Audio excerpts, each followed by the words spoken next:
U nedjelju je u hotelu Kolovare održana izborna skupština stranke Hrvatske stranke prava dr. Ante Starčević. Stranka na nacionalnoj razini broji preko 11.000 članova. Na izbornoj skupštini izabrana je nova predsjednica gradskog ogranka HSP-a dr. Ante Starčevića Miranda Jamnicki. Znamo da je dr. Ante Starčević svoje principe temeljio na etičnosti, a to je jedini pravi hrvatski izvorni svjetonazor.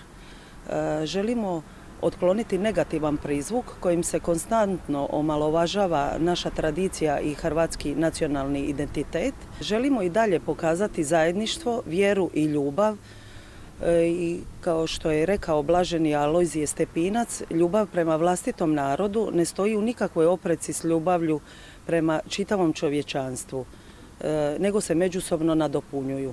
Cilj je jačanje stranke kako na nacionalnoj, tako i na lokalnoj razini.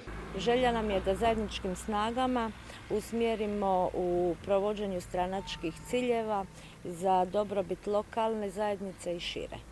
Cilj nam je podići stranku na jednu višu razinu učinkovitosti. Posebno se želimo usredotočiti na mlade, obrazovane, elokventne ljude koji će i dalje provoditi